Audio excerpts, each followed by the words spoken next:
Bismillahirrahmanirrahim. Assalamualaikum warahmatullahi wabarakatuh. Innal hamdalillah nahmaduhu wa nasta'inu wa nastaghfiru wa na'udzu billahi min syururi anfusina wa min sayyiati a'malina. May yahdihillahu fala mudhillalah wa may yudlil fala hadiyalah. Asyhadu an la ilaha illallah wa asyhadu anna Muhammadan abduhu wa rasuluh. Allahumma salli wa sallam ala Muhammadin wa ala alihi wa ashabihi wa man tabi'ahum bi ihsani ila yaumiddin. Ma'asyiral muslimin rahimakumullah. Sehalus-halus kehinaan di sisi Allah adalah tercabutnya kedekatan kita dari sisinya. Hal ini biasanya ditandai dengan kualitas ibadah yang jauh dari meningkat, atau bahkan malah menurun. Tidak bertambah bagus ibadahnya, tidak bertambah pula ilmu yang dapat membuatnya takut kepada Allah. Bahkan justru maksiat pun sudah mulai dilakukan, dan anehnya yang bersangkutan tidak merasa rugi. Inilah tanda-tanda akan tercabutnya nikmat kedekatan bersama Allah Azza wa Jalla. Pantaslah bila Imam Ibnu Athaillah pernah berujar, rontoknya iman ini akan terjadi pelan-pelan, terkikis-kikis, sedikit demi sedikit, sampai akhirnya tanpa terasa habis, tandas tidak tersisa. Demikianlah yang terjadi bagi orang yang tidak berusaha memelihara iman di dalam kalbunya. Karenanya jangan pernah permainkan nikmat iman di hati ini. Ada sebuah kejadian yang semoga dengan diungkapnya di forum ini ada hikmah yang diambil.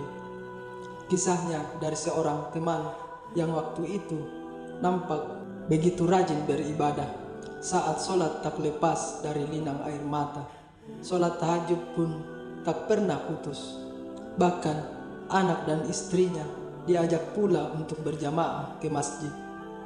Selidik punya selidik, ternyata saat itu dia sedang menanggung hutang. Karenanya di antara ibadah-ibadahnya itu dia selipkan pula doa agar hutangnya segera terlunasi. Selang beberapa lama, Allah Azza wa Jalla, Zat yang Maha Kaya dan Maha mengabulkan setiap doa hambanya, pun berkenan melunasi hutang rekan tersebut. Sayangnya, begitu hutang terlunasi, doanya mulai jarang. Hilang pula motivasinya untuk beribadah. Biasanya kehilangan sholat tahajud, menangis terseduh-seduh. Mengapa engkau tidak membangunkan aku, ya Allah? Ujarnya, saya akan menyesali diri. Kelama-kelamaan, tahajud tertinggal justru menjadi senang karena jadwal tidur menjadi cukup. Bahkan sebelum azan biasanya sudah menuju ke masjid. Tapi akhir-akhir ini datang ke masjid justru ketika azan. Hari berikutnya ketika azan tuntas baru selesai wudhu. Lain lagi pada besok harinya ketika azan selesai justru masih di rumah. Hingga akhirnya ia pun memutuskan untuk sholat di rumah saja. Begitupun untuk sholat sunat. Biasanya ketika masuk masjid, sholat sunat tahiyatul masjid terlebih dahulu, dan sholat fardu pun selalu dibarengi sholat rawatib. Tapi sekarang saat datang lebih awal pun malah pura-pura berdiri menunggu iqomat. Selalu ada saja alasannya. Sesudah iqomat biasanya memburu saf paling awal, kini yang diburu justru saf paling tengah. Hari berikutnya ia memilih saf sebelah pojok, bahkan lama-lama mencari saf di dekat pintu dengan alasan supaya tidak terlambat 2 kali. Kalau datang terlambat, maka ketika pulang aku tidak boleh terlambat lagi. Pokoknya harus duluan, pikirnya. Saat akan sholat sunat rawatib, ia malah menundanya dengan alasan nanti akan di rumah saja. Padahal ketika sampai di rumah pun tidak dikerjakan, entah disadari atau tidak oleh dirinya. Ternyata pelan-pelan banyak ibadah yang ditinggalkan. Bahkan pergi ke majelis taklim yang biasanya rutin dilakukan, majelis ilmu di mana saja dikejar. Sayangnya akhir-akhir ini kebiasaan itu malah hilang. Ketika zikir pun biasanya selalu dihayati, sekarang justru antara apa yang diucapkan di mulut dengan suasana hati sama sekali bak gayung tak tersambung. Mulut mengucap, tapi hati malah keliling dunia. Masya Allah, sudah dilakukan tanpa kesadaran. Seringkali pula selalu ada alasan untuk tidak melakukannya. Saat-saat berdoa pun menjadi kering, tidak lagi memancarkan kekuatan ruhiyah, tidak ada sentuhan. Inilah tanda-tanda hati mulai mengeras. Kalau kebiasaan ibadah sunnah mulai tercabut satu persatu, maka inilah tanda-tanda sudah tercabutnya taufik darinya.